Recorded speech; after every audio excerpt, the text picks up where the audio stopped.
Breaking news Anakapalli జిల్లా కైలాసపట్నంలోని బాణసంచా పేలుడు ఘటనపై దర్యాప్తు స్పీడప్ చేశారు పోలీసులు. ఫైర్ అధికారులు కోటవరుట్ల పోలీస్ స్టేషన్లో కేసు నమోదు చేసి దర్యాప్తు చేస్తున్నారు ప్రస్తుతం. అయితే కేసు దర్యాప్తు కోసం 6 ప్రత్యేక బృందాలు ఏర్పాటు చేసింది పోలీస్ శాఖ.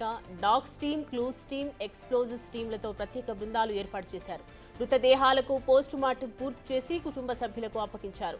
బాణసంచా తయారీకి నేషనల్ పర్మిషన్ 2026 వరకు ఉందని చెప్తూ ఉన్నారు అధికారులు. అయితే షార్ట్ బాక్స్లో మందుగుండు కూరుస్తుండగా ప్రమాదం జరిగినట్లు కార్మికులు చెప్పినటువంటి వివరాలను బట్టి దర్యాప్తు చేస్తున్నారు. అయితే బాణసంచానికి కేంద్రానికి ఉన్న అన్ని అనుమతులను పరిశీలించనున్నారు ప్రత్యేక బృందాలు.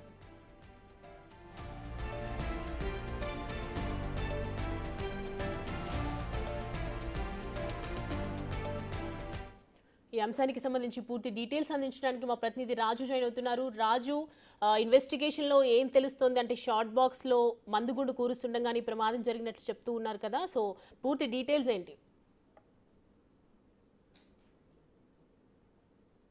జరిగినటువంటి ఈ బాణాసంచా పేలుడు సంబంధించి పోలీసులు ఇప్పటికే మొత్తం 6 టీములు పూర్తిగా దర్యాప్తు చేస్తున్నటువంటిది అయితే ఉంది. దీనిలో షార్ట్ బాక్స్లో మందుగుండుని కూరుస్తున్నటువంటి సమయంలోనే ఈ ప్రమాదం జరిగింది. ఎందుకంటే నిప్పురవ్వలు దాని ద్వారానే ఆ చెలరేగడం ఒక్కసారిగా బ్లాస్ట్ అయినట్లుగా ప్రస్తుతం అయితే క్లూస్ టీమ్స్, అదేవిధంగా డాగ్స్ టీమ్స్, ఎక్స్ప్లోజివ్ టీమ్స్ ముగ్గురు బృందాలు కూడా ప్రస్తుతం అయితే దీన్ని తేల్చినటువంటిది అయితే కనిపిస్తుంది. ఇప్పటికే మొత్తం ఒకే గ్రామానికి సంబంధించినటువంటి కైలాసపట్నంలో ఉన్నటువంటి నలుగురు ఒకే గ్రామానికి చెందినటువంటి వాళ్ళు చనిపోయారు. మనం చూస్తున్నాం, ఇది ఊరికి అత్యంత సమీపంలో ఉన్నటువంటి రహదారి. నలుగురికి సంబంధించిన మృతదేహాలను రోడ్డుపైనే చిన్న టెంట్లు వేసి ఆసుపత్రి నుంచి వచ్చినటువంటి పోస్ట్ మార్టం ముగించుకుని వచ్చినటువంటి మృతదేహాలని ఆ ఊర్లోకి కూడా తీసుకెళ్లకుండా ఇక్కడి నుంచే వాళ్ళు శ్మశానానికి తీసుకెళ్తున్నటువంటిది అయితే ఉంది. కుటుంబ సభ్యులు, బంధువులు, స్నేహితులు వీళ్ళందరూ కూడా ప్రస్తుతము వాళ్ళని చూసి అరణ్య రోదనే. ఇంకొకటి, ఇక్కడ జరిగినటువంటి ఈ ప్రమాదానికి సంబంధించి ఈ ప్రస్తుతం మనము ఉన్నటువంటి ప్లేస్లో ఉన్న మృతదేహం ఓనర్ది. అంటే ఈ ముఖ్యంగా ఈ బాణాస ఇద్దరు అంటే చనిపోయినటువంటి వ్యక్తికి మరొక మామ, అంటే పిల్లనిచ్చిన మామ, సొంత మామగారు కూడా చనిపోయినటువంటిది అయితే ఉంది. అదేవిధంగా ఇతనికి తోడల్లుడు ఉన్నాయన ప్రస్తుతం అటు వైజాగ్లో చికిత్స అయితే పొందుతున్నారు. పిల్లలు, కుటుంబ సభ్యులు, బంధువులు ప్రస్తుతం అయితే వెయిట్ చేస్తున్నటువంటిది.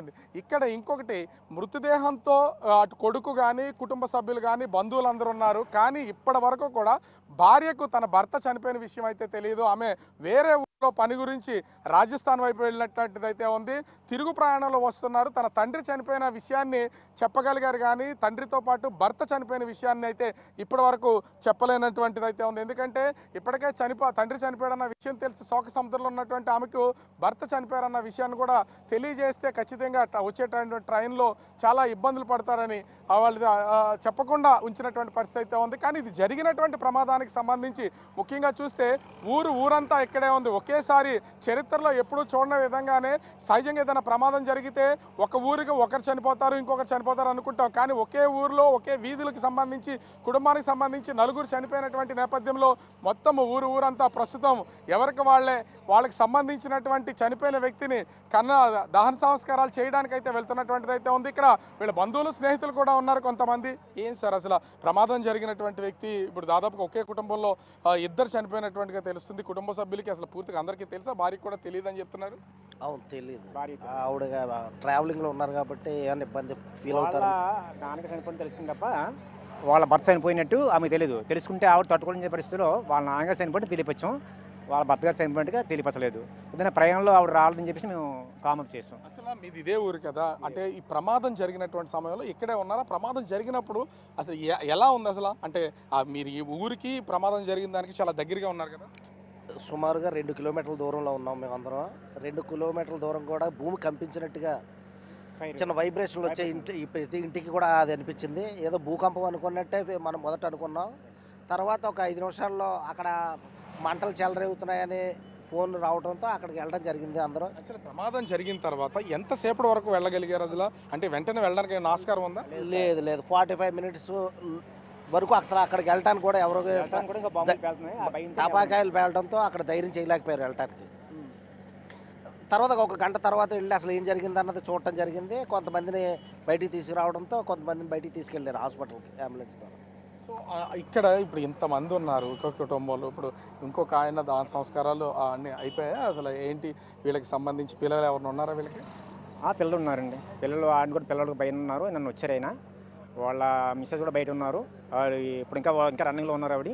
అంటే ఒకే కుటుంబానికి సంబంధించి మొత్తం ముగ్గురా? అంటే ఇద్దరు చనిపోయారు, ఇంకొక అతను హాస్పిటల్లో ఉన్నారా? ఇంకో హాస్పిటల్ ఉన్నారు. ఒకే కుటుంబంలో ముగ్గురు జరిగారు. అంటే ఈయన తోడల్లుడు, ఇలా మామయ్య చనిపోయారు, ఈయన చనిపోయారు. 3 ఆయన హాస్పిటల్ చికిత్స పొందుతున్నారు. ఆయన కూడా కొద్దిగా ఇబ్బందికరంగా ప్రమాదకరంగా ఉన్నది. ఆయన కూడా ప్రస్తుతం అయితే మనం చూస్తున్నాం కదా, వాళ్ళ కుటుంబ సభ్యులు, బంధువులు, స్నేహితులు అందరూ కూడా దాన సంస్కారాల కార్యక్రమాలు ఉన్నారు.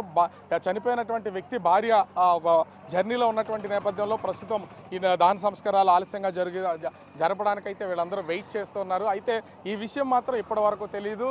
కొడుకుని వాదారుస్తున్న వాళ్ళు ఒక పక్కన, అదేవిధంగా తండ్రి చనిపోయాడని ట్రైన్లో ఉన్న ఆమె, భర్త చనిపోయిన విషయం తెలియక, అదేవిధంగా కుటుంబ సభ్యులందరూ కూడా ప్రస్తుతం ఇక్కడే ఉండి రోడ్డుపై నుండి రోధిస్తున్నటువంటిది అయితే ఉంది. కానీ తమ ఊళ్ళో ఇంతటి ప్రమాదం జరుగుతుందని వీళ్ళు కూడా ఊహించలేదు.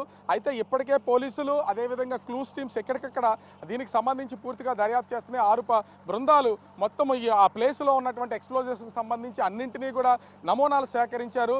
అది ఇప్పటికే కోటవరట్ల పోలీస్ స్టేషన్లో కేసు నమోదు చేసినటువంటి నేపథ్యంలో అటు ఫైర్, అదేవిధంగా పోలీసు 2 డిపార్ట్మెంట్లకు సంబంధించి అధికారులందరూ కూడా ఎక్కడికక్కడ దీనికి సంబంధించి విచారణ చేస్తున్నటువంటి పరిస్థితి ఉంది. 2026 వరకు నేషనల్ పర్మిషన్ దీనికి ఉన్నటువంటి నేపథ్యంలో ఇప్పటికే హోంమంత్రి వంగలపూడి అనిత ఈ పర్మిషన్స్ గురించి కూడా మాట్లాడినటువంటి పరిస్థితి ఉంది. అయితే ఫైర్కి సంబంధించి ఏ విధమైనటువంటి పర్మిషన్స్ ఉన్నాయనేది కూడా రీజనల్ ఫైర్ ఆఫీసర్ దీని మీద దర్యాప్తు చేస్తున్నటువంటి పరిస్థితి కనిపిస్తుంది. ఇక్కడ ఉన్నటువంటి కుటుంబ సభ్యులు మనం చూస్తున్నాం కదా, ఉన్నటువంటి కుటుంబ సభ్యులు, బంధువులు, ఊళ్ళోకి సంబంధించిన వాళ్ళు చివరికి మొత్తం ఊరంతా కూడా నలుగురు చనిపోవడం, ప్రతి ఇంట్లో ఒక చనిపోయినటువంటి వ్యక్తి ఉండడంతో ఈ మొత్తం ఊర్లో ఉన్నటువంటి వాళ్ళు కూడా ఎక్కడికి వెళ్లకుండా అంతా ఒకే చోటకైతే చేరుకున్నటువంటి పరిస్థితి ఉంది. వెళ్ళే శవం దహన సంస్కారాలకు వెళ్తుంటే వస్తున్నటువంటి పరిస్థితి ఉంది. ఈరోజు ఉదయాన్నే 6 మృతదేహాలకు సంబంధించి అటు నర్సీపట్నం ప్రభుత్వ ఆసుపత్రిలో పోస్ట్ మార్టం నిర్వహించారు. అటు అనకాపల్లికి సంబంధించినటువంటి ఏరియాలో మరొక 2కి సంబంధించిన ఈ మృతదేహాలు ఉన్నటువంటి నేపథ్యంలో అనకాపల్లిలో పోస్ట్ మార్టం అయితే నిర్వహించి అక్కడ బంధువులకైతే అప్పగించినటువంటి పరిస్థితి అయితే కనిపిస్తుంది. ఓవరాల్గా చూస్తే జరిగినటువంటి ఈ ప్రమాదానికి సంబంధించి ముఖ్యంగా ప్రమాదాన్ని ఎవరు ఊహించరు. కాకపోతే ప్రమాదం జరిగిన తర్వాత దాదాపుగా 2 కిలోమీటర్ల వరకు దాని పవర్ అనేది వచ్చింది. ఎందుకంటే మొత్తం అంతా ఎక్స్ప్లోజివ్స్, బాంబులు పేలినటువంటి నేపథ్యంలో మొత్తం అంతా కూడా ఒక కుదుపు అయితే భూమిలో నుంచి వచ్చింది. భూకంపం వచ్చిందని భయపడ్డాం. ఇళ్లలో ఉన్నటువంటి వస్తువులన్నీ కూడా కింద పడ్డాయి. అదేవిధంగా బైకులు కూడా పడినటువంటిది అయితే, నిలబడినటువంటి వాళ్ళు కూడా ఏం జరుగుతుందో అర్థం కాలేదు. ఇళ్లలో నుంచి టీవీలు చూస్తూ బయటకు పరుగులు తీసామని వీళ్ళందరూ చెప్తున్నటువంటిది అయితే ఉంది. ఇంత దారుణంగా ఆ ప్రమాదం అయితే జరిగింది. ప్రస్తుతం పోలీసుల ఇన్వెస్టిగేషన్ అయితే కొనసాగుతుంది. మరి దీంట్లో ఏం తేలుస్తారు? ఫైర్కి సంబంధించి ఆ లోకల్ పర్మిషన్ ఉందా లేదనేది తేల్చాలి. కాకపోతే అనుమతులు ఉన్నటువంటి వ్యక్తి ఎవరి పేరు మీద అయితే ఈ బాణాసంచా కేంద్రం ఉందో ఆ వ్యక్తి అనుమతులు ఉన్నటువంటి పేరు మీద ఉన్నటువంటి వ్యక్తి చనిపోయాడు. అతని మామగారు చనిపోయాడు. తోలు ప్రస్తుతం అయితే విశాఖలో చికిత్స పొందుతున్నటువంటి పరిస్థితి ఉంది.